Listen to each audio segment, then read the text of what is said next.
Welcome everybody, Drelk0001 here, and we're about to do a top 10 video.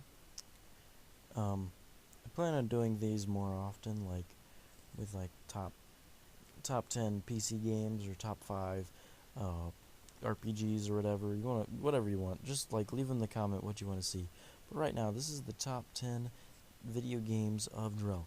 Now, please don't say that I left out a video or I left out a video game, or that I left out, like, I don't know, like, don't say that I left something out, or don't tell me to kill myself because I left one out, because I read the comments. Okay, it makes me sad. Like it.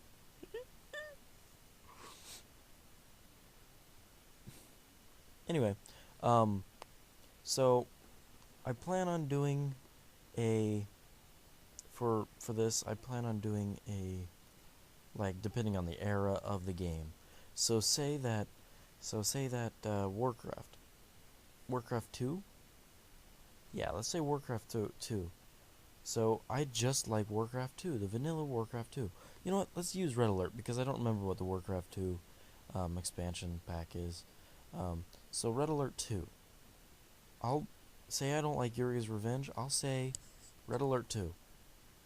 But say that I really do like Yuri's Revenge when it was in the game.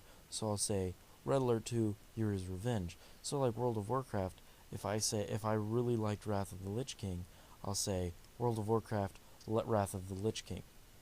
So that's what I'm doing here.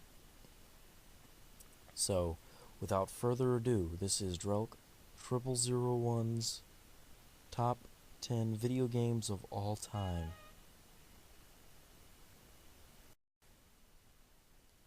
Coming at number 10, we have Morrowind. Morrowind, the Game of the Year edition. I really liked it. What really got me was that it had a feel to it that was better than Arena and Daggerfall, because like nothing was rendered in 2D. Like in Daggerfall and Arena, it's like nothing is actually, derp. It's like nothing is actually, like, you can walk around something and it would be rendered in 3D. And by that I mean like Duke graphics. Remember Duke Burger with the little street things? I don't remember what they're called, but stuff like that. Also, the game was so massive. There was always something to do. There was quests here, there was quests there, and the class system was awesome, where you picked your skills and you leveled the skills and stuff. I also really liked fighting, the way the combat worked, because I usually messed with the cheats. But what I mean by I liked how the combat worked is I liked how you had your magic and your melee and your magic, and that was pretty much it. And you also had your scrolls and stuff. I remember my first main memory was I made this Wood Elf Ranger thing, and when I walked out of Satanin, that dude had fallen, and I'd taken a scroll and I just flew. And like, it was the first time I had ever played Morrowind, and it was a lot of fun. So that's number 10. Coming at number 9, Total Miner Forge Vanilla, like no expansion or no updates or whatever. So Total Miner Forge, for the Xbox. It was an indie game, and I played it when it first came out. We actually, my brother and we tried it, and we really liked it. It was our first like sandbox experience, because like we couldn't afford to buy Minecraft at the time, like 2 accounts for Minecraft. We also didn't have a computer that could run it, so we bought Total Miner Forge, and we fell in love almost instantaneously. Um, like what we found out is that like the earthquakes, and we hated the earthquakes, but so we turned it on peaceful. And I remember my sister, my brother, like he didn't live with us. He was like babysitting my little sister, and I was there. I was really young at the time. I consider whatever, it doesn't matter. Um, he he like sometimes my sister had to work overtime, and he would stay the night.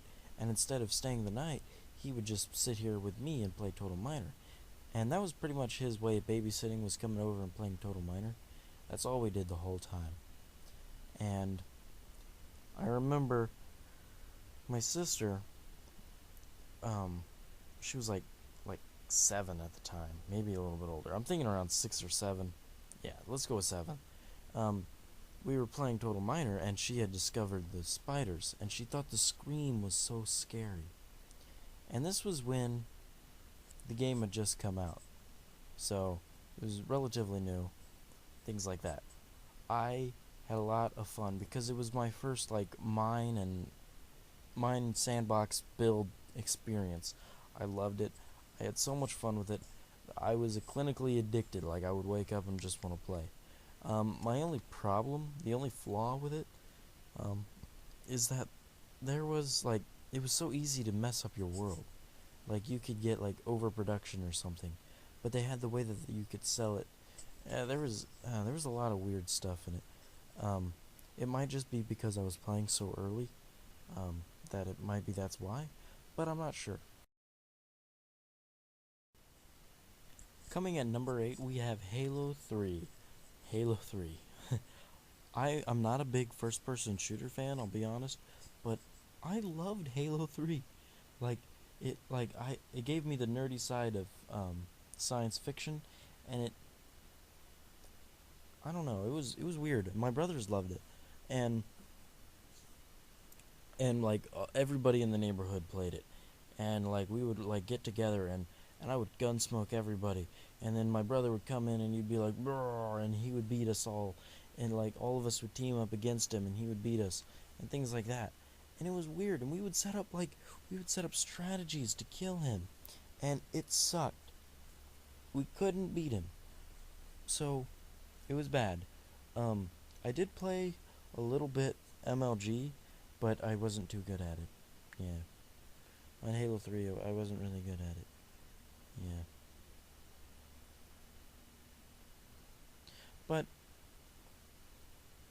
the thing the thing with Halo 3 is that it the only reason why I liked it is because I was good at it. But like today I'm not I probably really suck at it like to this day, but like a lot like back at the time, it was 2008, I was really good at it. So I had a lot of fun with it.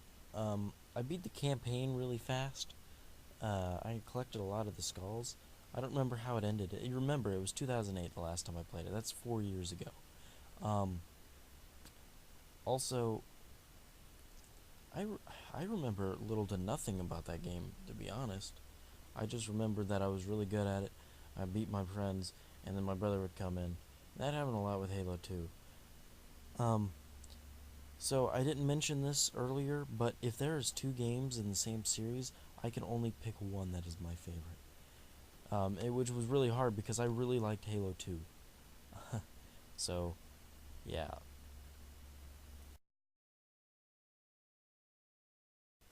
At number 7, we have Castle Crashers. And this is post the 256 glitch. Now, I played a lot pre 256 glitch, but like anybody who's played Castle Crashers knows what the 256 glitch is. Um, but essentially what it was is that there was this command of codes that you could do while you were in multiplayer, and you could essentially copy everybody that like you could copy the specific person that you wanted. I think you had to be like second player, and you had to wait for them to be ready, and then like you like wait, you click ready. Right when you click ready, you click B or so, I don't know. I don't remember what it was, but you would copy everything. So I remember doing that, and I had like I remember I got expansion characters and that I didn't own, things like that, and I'm surprised I didn't get in trouble. But it's okay. It's okay.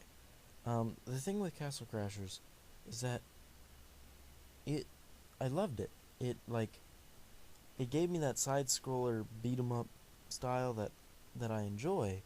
Um, and it was a button masher. Also, it had RPG elements, so that you could like level up your little stats and stuff. Like you had like 4 stats. I don't remember, but it was simple, and that's why I really liked it. It was simple and easy. It was one of those things that you can play casually and still have the game beaten, and you can play hardcore and like be working on more than just that.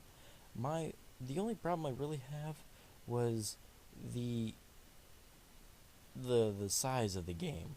Like, unless you go to like that super duper hardcore mode, pretty much you're gonna want to beat the game like 5 times in a row, and you're gonna be able to have to go through that castle thing.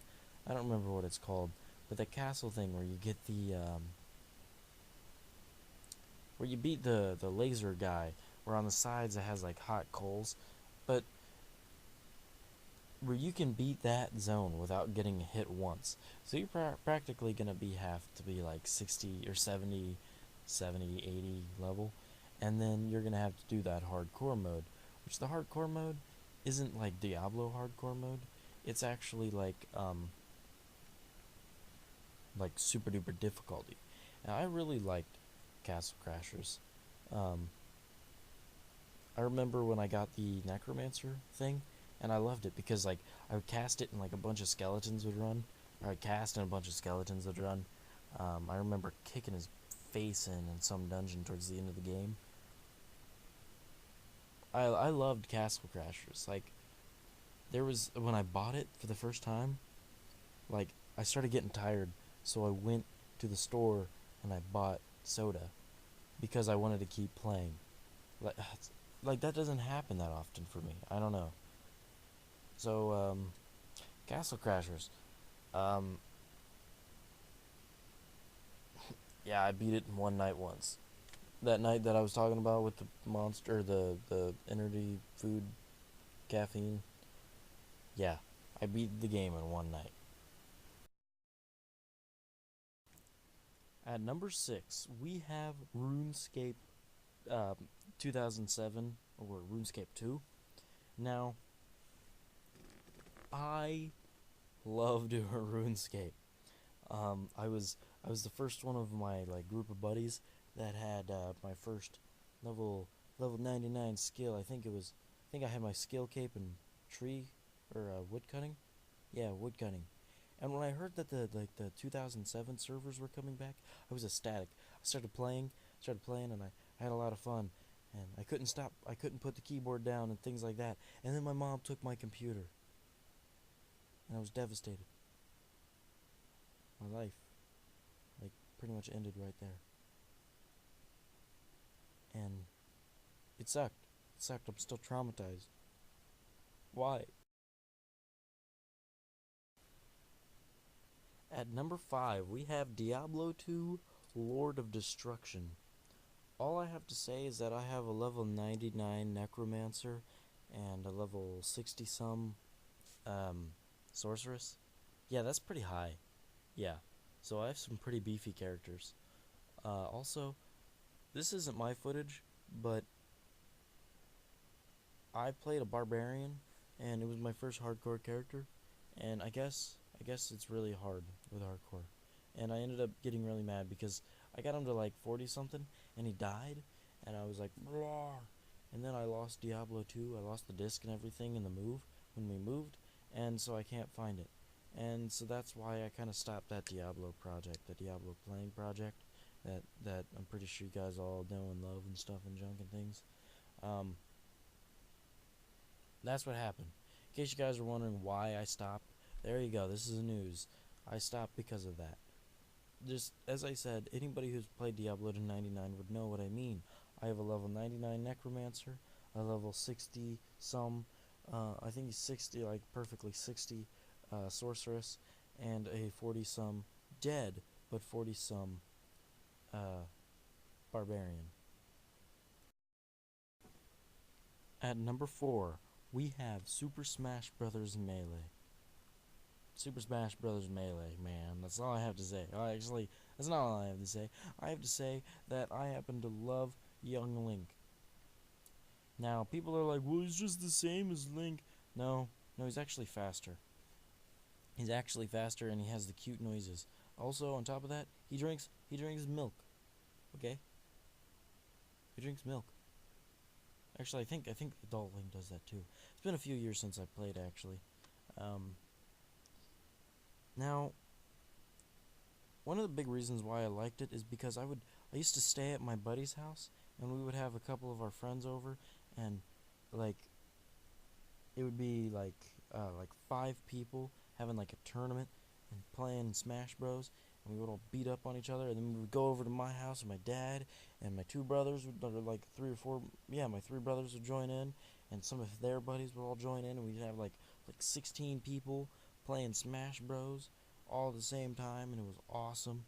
And yeah, we had a lot of people playing Smash Bros. At one point. Like, imagine fitting 16 people in the same room having a tournament. Pretty sure a lot of people have done that already. Also, something that I used to do is I used to imagine that it was like a fighting league. And comment down below if you've done this with Smash Bros.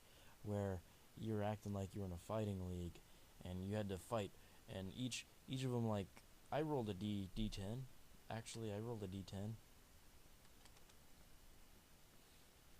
and they would all, like, I don't know, see who'd win, pretty much. Like a D10 to see, like, difficulty level, and then I would try to fight up my way up, and then I would, like, do a tournament of like, I don't know, and then, like, I would be the champion or whatever, things like that. And it was a lot of fun. I had a lot of fun with Smash Bros. I wish I had a copy of it. I wish my Wii worked. Like, I have a Wii, but like my controller doesn't. It's all derpy. I don't have Smash Bros either. Wish I had a copy of it.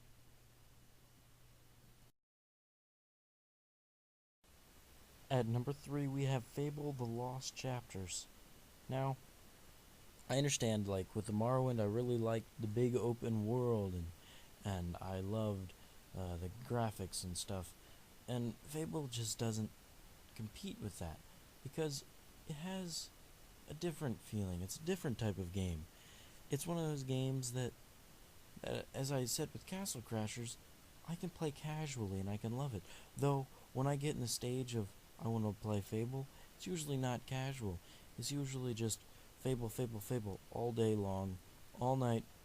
Just doesn't matter. My life is Fable. I don't care who you are. Um, just Fable. I played a lot of good. Played a lot of good. I always played good actually, except for that one time that I played evil, and I didn't like it.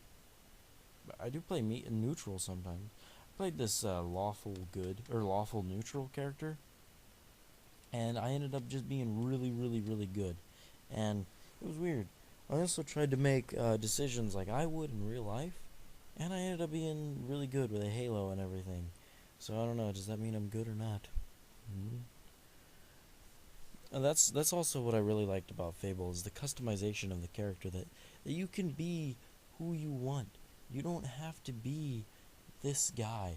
Like with some games, they're just straightforward. You must be this.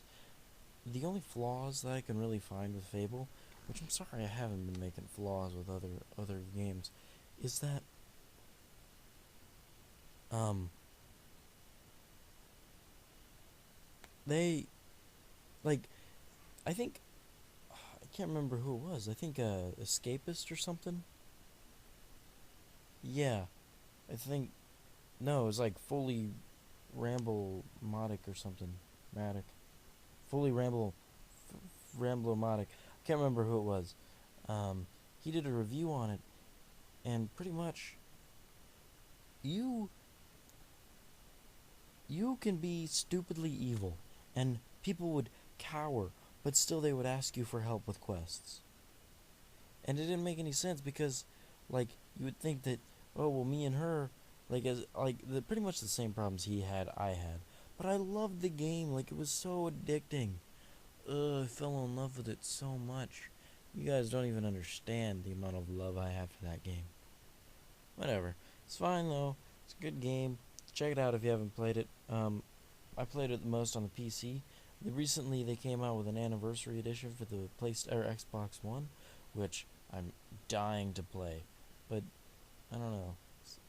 I heard there's like more like content, like different silver keys or whatever. But whatever.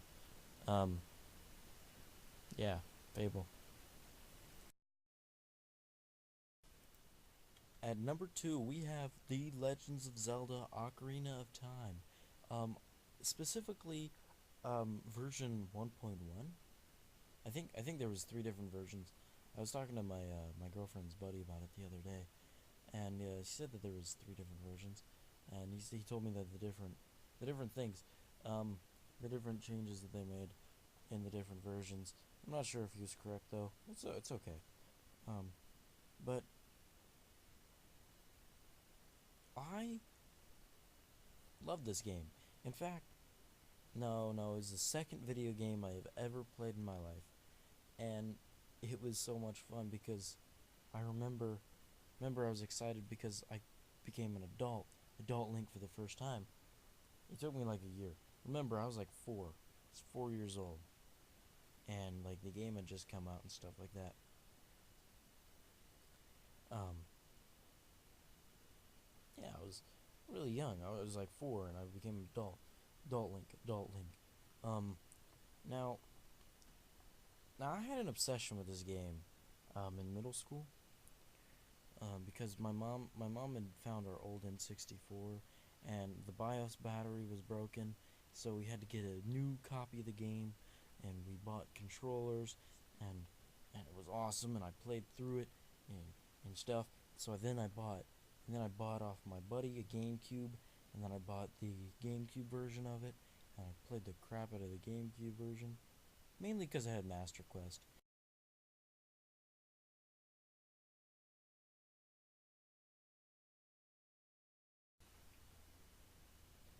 Following Legends of Zelda: Ocarina of Time, we have EverQuest. Now, I couldn't decide where to put it or what expansion, so I just picked Classic through Velius. Now, I loved it. Now, I'm not a. I love Project 1999. Really love it. I'm having a lot of fun with it. I've been playing a lot of it a lot more often, but it just I don't know, there's something weird about it. I don't know. It just doesn't whatever. But I remember when I first made my first EverQuest character. His name was Drelk, and the way I got his name was I had made the character, and I made Drelk, or a dwarf warrior, and then I slapped the keyboard a couple times. Remember, I'm like 2.5 years old, 3. Made a dwarf warrior, and then my brother got on, and then he claimed it as his character. He got it up to like 20 some, 30, 20 some level, I don't remember, and pretty much gave him to me. And I remember my first real experience of playing him, like to an extent, was when I was in Rivervale. I would always try to attack the Priest of Discord. And I remember one time when I was still stuck in or not Priest of Discord, Rivervale, I would always attack the Priest of Discord. And I remember one time this like raid of hobbits came through and started killing the Priest of Discord. They wiped, they ran through again, wiped, ran through again, wiped. And I thought it was a lot of fun watching that happen. They never killed him, at least as long as I can remember. And what I really liked about it is that the world was big. The game the game also gave enough of a challenge where I didn't feel like I was being babied. And I didn't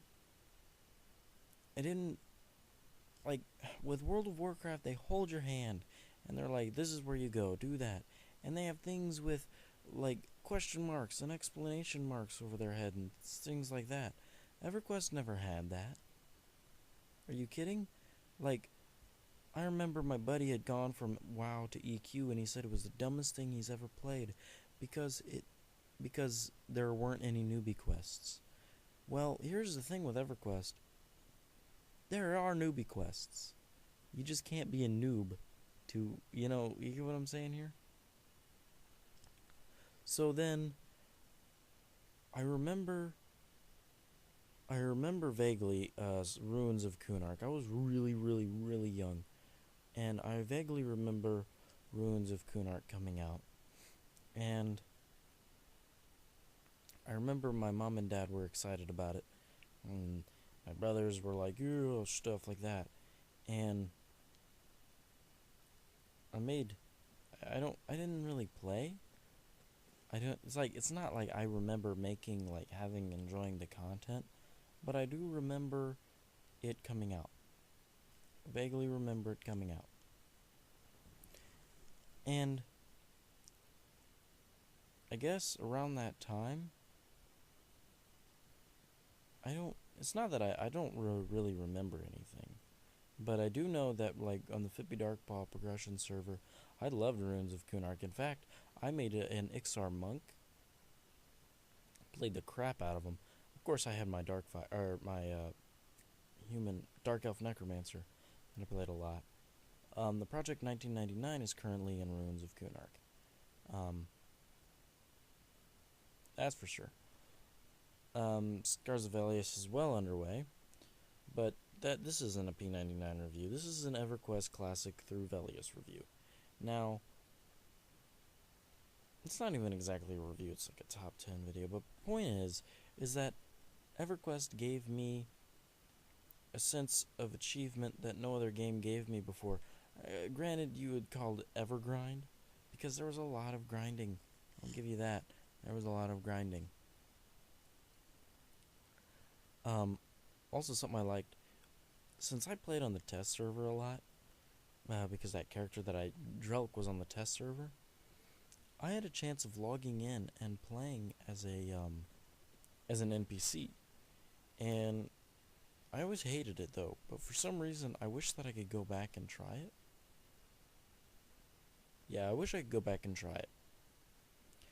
Now, Scars of Velius, I do remember it coming out, and I remember my mom and dad. I remember I sat on my dad's lap while he was playing it, and I remember he had sat there on his ogre, and he'd rode the little raft with the barrels. I think it had barrels. It was a long while ago, and he had rode, and he hit this thing with gnomes on the docks, and snow everywhere, and there was like a camp of gnomes, and I think there was a camp of gnomes. That might have been later, but I don't know. I thought it was really cool, and I remember, like, Dad had like he had new armor, and I noticed it because of the different graphics, and things like that. Now, Scars of Velius, if I remember correctly, was like rating only. Like, they didn't really have content for anybody unless you were like 40 plus. But that's okay. So, with World of Warcraft, that was 2 expansions in like a year or two. With World of Warcraft, 2 expansions came in like flipping 6 years, 5 or 6 years. 2 expansions, which I wish that they made a EverQuest progression server that was like that, like they did with EQ or with WoW, except like each time there's a level cap release, they release it like once a year. So I like that idea, the once a year the level cap release. Alright, so that's gonna do it for the video review of my top 10 video games of all time. Hope to see your faces soon. Don't forget to like, comment, subscribe, dislike, comment again. Comment 3 times, I don't care. As long as you have something to do with my channel, I would love you forever. Take it easy.